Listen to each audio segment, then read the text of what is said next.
All right, it's your boy Moolah. This week at that Fat Podcast, we back with another one. Katt Williams, I got P. Diddy and Steve Harvey, Lori Harvey, all the relationship shit. So we gonna get it popping. That's why you never see the product suffer, because I am the product. That's why he never is nowhere re-upping, because he is re-upped. Yeah, I owe you a dinner, man. I owe you a dinner. I obviously can't afford to get anything else. Like I told Puffy, I don't let men take me out, sir. I'm good. I think it's more interesting that Steve Harvey there. Survey says the number one most interesting thing about this photo is Diddy and his son are Eskimo brothers. So it looks like Katt Williams is more determined than ever to keep his foot on his ops neck, because he is coming out to spill some more tea on the freak offs that have been happening in the industry for the longest time. But it's not just that, because he is specifically coming out to spill some tea and threaten to release some alleged freak off videos between Steve Harvey and Diddy. To put things straight, Katt is allegedly claiming that Diddy and Steve used to have a little something going on, and he is claiming to have the receipts to back things up. Okay, y'all better get on this, because the situation just went from bad to worse. Before I get started, just let me say, I'm fine. Yeah. I'm too fine. I know what y'all do. Find something else to do. We fine. Okay, y'all might need to sit down for this, because there is some insanity going on in Hollywood that needs to be addressed ASAP. Now, we've always known that celebs be wilding a lot in Hollywood, but in the past couple of months alone, we've gotten a peek at some of the craziest and wildest things that celebs have been involved in for years. If you watch YouTube videos for at least 1 hour a week, you could be owed up to $1,000 a week. Girl, it's a whole new world out there in Hollywood, but some people in the know are still insisting that it's still worse than we know, and that paints a very clear image of what Hollywood is really like. Now, most celebs usually try to cover up for each other, always say nice things about each other, blah, blah, blah. But then there are some people who have made themselves champions of the truth and have made it their business to expose some really shady things that go on behind closed doors, and Katt Williams is one of them. Katt has been open about this part of the industry, but he only used to talk about it in general, talking about the Illuminati and how his career has been held back because he has refused to stop exposing the Illuminati. But he recently switched things up and started spilling some tea on some really specific people in the industry. I don't know what changed, but something serious had to have gone down over the holidays, because Katt has been out here spilling the craziest tea on celebs and slamming them for being hypocrites. It all started from his Club Shay Shay podcast interview, where he called out so many celebs, saying stuff like how Kevin Jart was an industry plant, Steve Harvey stealing his jokes, and even Diddy offering him $50 million for a one-night stand. It was really messy, but what we didn't know at the time was that it was the tip of the iceberg, because Katt still had a lot of tea to spill on celebs. His Club Shay Shay interview got a lot of people talking, and it even got a lot of celebs reacting to it and dragging him for filth. Kevin Hart called him a clown, Cedric the Entertainer called him a troublemaker, and Tiffany Haddish called him a drug addict. But I find it interesting that not one person boldly came out to call him a liar. That is correct. No one said he's lying. They just said he was on other substances, other things. This is probably because everyone knows that Katt doesn't make up stories, and he always has the receipts to back up his claims. So nobody wanted to be out here testing Katt and having him drop receipts on their tea. But as it turns out, Katt didn't even need to be pushed, because he was already willing to spill the tea anyways. Things popped off immediately after the interview on Club Shay Shay aired, and since then, it's like he just can't stop spilling tea on your faves. He has had a lot to say, but one that recently had people in a chokehold is the tea that he spilled on Steve Harvey, Marjorie Harvey, and Diddy, because he hinted that Steve and Marjorie have allegedly been swinging with Diddy. Now, I have no way of verifying this information, because I'm just letting y'all know what the grapevine is saying. So you'd better do more digging, because the drama in this situation is next level insane. But if you stop to think about this, it kind of lines up with the allegations that have been going on about Diddy and the Harveys for a hot minute now, about how the Harveys allegedly pimped Lori out to Diddy because they wanted that major Hollywood connection. And what better way to get that connection than through one of the biggest movers and shakers of the industry? If you're wondering why Katt is spilling this story on Steve, well, it shouldn't be so surprising if you know about the history between these two. Steve calls it a rivalry, but according to Katt, it's nowhere close to being a rivalry because Steve is nowhere close to being on his level. In case you haven't figured it out by this time, let me break it down for you. These two do not like each other at all on any level, and they can barely stand each other. Steve thinks that Katt is a hypocrite who has built his entire career on trash talking his fellow celebrities, and Katt thinks that Steve is unethical and sold his soul for fame, and he is being controlled by the elites. And if y'all haven't been paying attention to the beef between these two, Katt has been calling Steve out for years for stealing his jokes and trying to pass them off as his own. He even said the same thing on the Club Shay Shay podcast when he revealed that Steve has been stealing his jokes for years. He even went as far as to claim that Steve used to attend his shows just so he could steal Katt's jokes and then pass it off as his once he felt like enough time had passed that people wouldn't remember. The same Steve that went to go watch Mark Curry do his whole sitcom and then stole everything Mark Curry had. Now Steve got a sitcom where he the principal and he wear a suit and then he gets this high top fade, making all black men think he got the best lineup in the business. And So what y'all think? Hey, it's a whole lot of similarity with the Steve Harvey show and hanging with Mr. Cooper. So y'all go look it up, do some research. it's a man unit. Then you ask it, why you not a movie star? I didn't want to be a movie star. This the same Negro that hated on Bernie with this same thing. I didn't want to be a movie star. No, you couldn't be a movie star. There are 30,000 new scripts in Hollywood every year. Not one of them asks for a country bumpkin black dude that can't talk good over KB and look like Mr. Potato Head. There ain't none. But that's So with the Kings of Comedy tour, right? So the story he said on Club Shay Shay that Sid and Bernie was taking too much time. They was going over, so he was running out of time on the back end because they was taking up too much time. So he ended up going first and turning himself to the host. That's how Bernie ended up going last. And Katt Williams said it supposed to have been the Steve Harvey tour. That's why he supposed to close, but Bernie was killing him so bad, so he had to be the host, the MC, or whatever. Y'all tell me. That's not the only thing that Katt had accused Steve of stealing, because he also accused Steve of straight up lying to his fans for years and grossly overtelling the story of how broke he used to be. Steve has always told his grass to grace story of how he used to be broke and homeless. He claimed that he used to live in his car in a parking lot because he couldn't afford to pay rent. I used to spend the night in hotel parking lots. What was I gonna do? I ain't had nowhere to stay, so I lived in the car. I had $35. And I said, come on, God, man, I've been trying to make this dream come true. You done left me out here like this.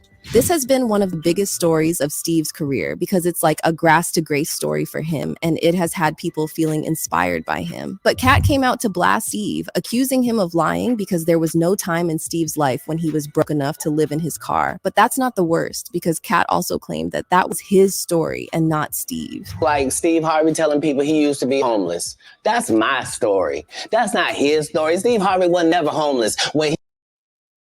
If you're an agency, I'm about to make your life a whole lot better. Let's decrease your workload by generating images with AI.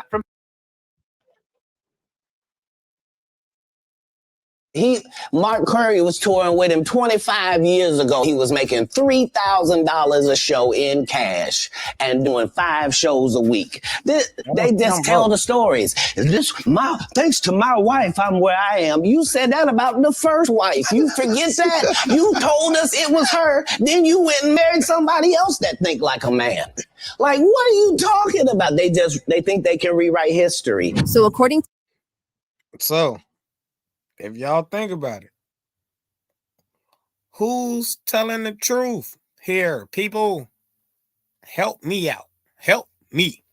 To Katt, Steve was not only stealing his jokes, but also stealing his life story as well. And I get why that would make him mad. So yeah, these two men are like oil and water. They do not get along at all. Anywho, the real drama started when Katt started hinting that Steve had something to do with Lori being in so many high-profile relationships. And he hinted that Steve might have allegedly been pimping her out to so many relationships. Many people have always felt a type of way about Steve's favoritism of Lori. And even though we're not a part of their family, it's super clear that he likes her way better than his own kids, even though she's not his biological child. Don't get me wrong, I am not saying that he shouldn't love her because she's not his biological child, because it's a great thing that he's taken other kids and loving them like his. But the thing is, loving her is not the problem. The problem is that he loves her like she is his only child. I mean, he doesn't even love his other stepkids like that. At first, people thought that the reason he liked Lori so much was that she's a really beautiful woman, and she was enjoying that pretty privilege from him. Well, according to Katt, we were kind of right about that.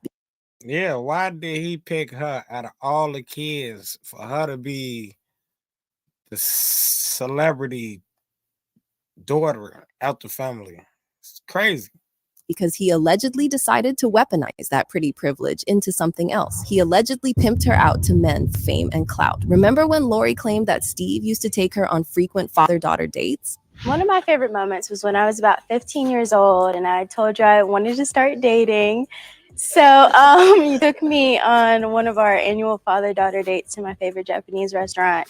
And you just started talking to me about guys, and you just told me that you always supported me and you'd always be there for me no matter what, and you loved me. This was cute, but people found it weird that she was the only one that he did this to. I mean, he was pretty absent in the lives of his twin daughters, and he didn't even make the effort to attend their high school graduation. An insider wrote, "I went to high school with the twins. There were a few years ahead of me, but people always talked and all eyes were on them because of who their father was. He wasn't present at their graduation. So if Steve couldn't be bothered to go to his daughter's graduation, y'all can bet that he wasn't taking them to father-daughter dates either." And before people start talking about how Steve liked Lori because she was Marjorie's daughter, let me just shock y'all, because Marjorie has another daughter, Morgan, who did not get the same treatment from Steve. It was just Lori, which again makes us wonder what was really going on. Just to further emphasize how special Stevie treated Lori, it sometimes seems like she is the only kid that he likes. His son Broderick even hinted that Steve was a deadbeat dad to him for the first 16 years of his life because they didn't even have a relationship. My mom felt the type of way when I left. Oh, why are you going? He hasn't been here. He wasn't here 16 years. Yeah, I got all that, but I know that's what I need. And I know that's what you need too. But if you think that's bad, well, Broderick still had it easier than Steve's other son, Winton, because something really shady went down between Winton and Steve, because Steve literally got investigated by the police and CPS for putting paws on the boy to the point where the boy had physical injuries on his body. According to TMZ, according to the kids, Steve hit him with a belt and then a paddleboard, the kind used for hazing in fraternities. According to the police report, cops took photos of the boy's injuries, showing bruises on his buttocks and right thigh, as well as cuts on his leg. The police report says the boy told cops the beating was so brutal he had trouble urinating for days. Steve claimed that the boy had been getting in trouble at school for not doing his homework, but he went way overboard with that. So if he wasn't ignoring his kids, he was putting paws on them. But somehow, Lori was the only one who got the princess treatment? Yeah, that don't add up until you factor in the rumors that those father-daughter dates were allegedly Steve's way of preparing her to be pimped out. Allegedly. I mean, think about it. She's the only one who got to go on those dates, and she's the only one who got famous because of her love life. And it's not just public speculation, because apparently Steve's other kids felt the same way. Long before this went down, insider reports had it that there was a lot of trouble in the family. Not a source said. He did the right thing adopting Marjorie's kids and loves them like his own, but there's a lot of dissension among the blended Harvey clan. There has unfortunately been some jealousy lingering amongst the siblings over Lori, who's the most famous of all Stevie's kids, taking over the spotlight with her high-profile love life. So yeah, the situation has been very tense, but the rumors have been going around that she has allegedly been pimped out by Lori to men in the industry, and allegedly one of the first men that he tried to pimp her out to is Jay-Z, but she got so much backlash that Steve had to abort mission. In early 2019, Lori was invited to the Rock Nation brunch that was hosted by Jay-Z, and in this video, fans felt like she was being really flirty, you know, playing with her hair, throwing her head back, and all that stuff. Now, y'all know that the Bayhive doesn't play with Beyonce, and even though many fans don't really like Jay-Z because he once cheated on Beyonce, they still came hard for Lori, and they flooded her comments with bees. They also left some threatening comments under her post, saying things like, "Let this be your..." She's still there. And they still mad. Your first and last warning. Play your game and keep it with the R&B guys, period. If you try that ish again, you gon' lose that smile. And I don't want to have to come back to your page, sis. According to Katt. Hold on 1 second, y'all. 1 second. We back at it. Katt, Steve was trying to get her hooked with a rich man, not get canceled. So he immediately called off the mission, and that's why y'all never saw Lori with Jay-Z anymore. But that wasn't the end of the situation, because all they did was switch tactics, and the next thing we knew, she was in a relationship with Diddy. It took all of 4 or 5 weeks. When Lori stepped out with Diddy, from Jay-Z, that didn't work. Too much backlash and beehives and bees. Oh, well, just go to Diddy. the relationship was kind of sus on so many levels because, for one, there were rumors that she had dated Diddy's son, Christian. Even though she has come out to deny the allegations, many people still don't believe it. However, that wasn't the last time because there were so many things about that relationship that raised red flags. For one, Diddy was 25 years older than Lori, and that was creepy on so many levels. I mean, Diddy was Steve's age, but somehow Steve thought that the relationship was okay. And don't even get me started on how weird it was that Lori used to be friends with Diddy's baby mama. So why did she start dating Diddy less than 4 months after Kim passed away? She even made a post showing respect to Kim when she said, "I'm having such a hard process." She made a post 4 months, then went and dated. What? This one. You were such a beautiful person in and out. Thank you for being so sweet and loving to me. I'm so glad I told you I loved and missed you the last time I saw you. Your energy was truly something special. An angel on earth and now in heaven. Rip Mom Kim. But when she started dating Diddy, the picture magically got deleted from her social media and people found this shady. Well, according to Katt, this is because Steve made her delete it because she was getting dragged and shamed for being a disloyal friend to Kim. But in the middle of this mess, there's one thing that caught the attention of eagle-eyed fans, and that's the color of Lori's nail polish when she dated Diddy. You can sell products in any print-on-demand niche using stunning templates, AI art, vector illustrations, and you can do it all fast with one tool. Kittle lets you.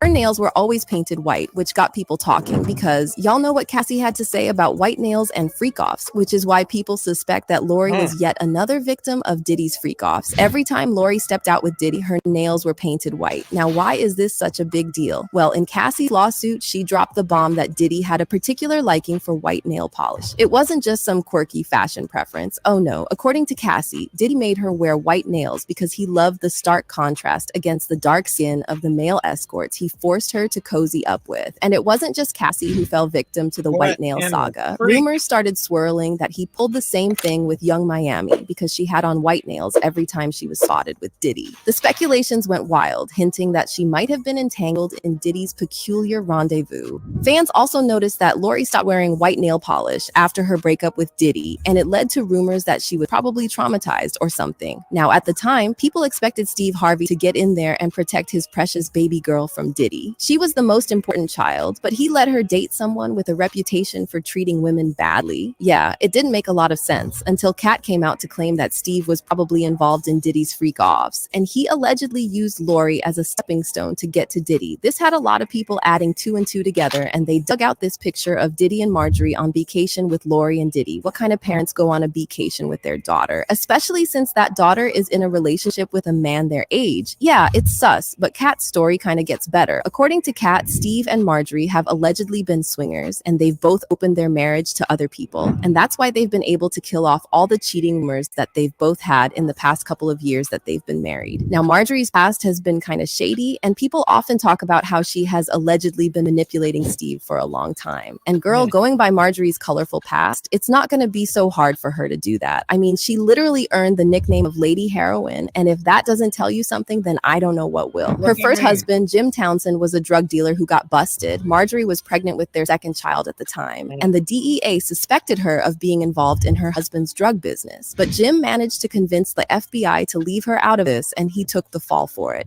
Her second husband was also a drug dealer, and their marriage played out pretty much the same way. He got busted, and the DEA suspected Marjorie, but again, she went scot-free. Oh, and she divorced both husbands almost immediately after they went to jail, so she was clearly not a ride or die. One interesting thing that people seem to forget about Steve and Marjorie is that they actually first met back in the 90s when Steve was still broke. Marjorie was still married to her first husband when Steve put moves on her, but she turned him down because he wasn't rich enough for her, and they lost touch. They both went their...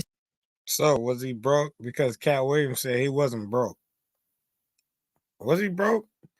Or was the money going to the other wife? What's going on, people? Help me out. Help me. separate ways after that, and life moved on for both of them. Marjorie got divorced, married again, and divorced again. Steve continued to cheat on his second wife, Mary, until the marriage ended in a bitter and messy divorce in 2005, and he was once more a single man. Okay, so y'all know how I said that Steve and Marjorie didn't stay in touch after she dumped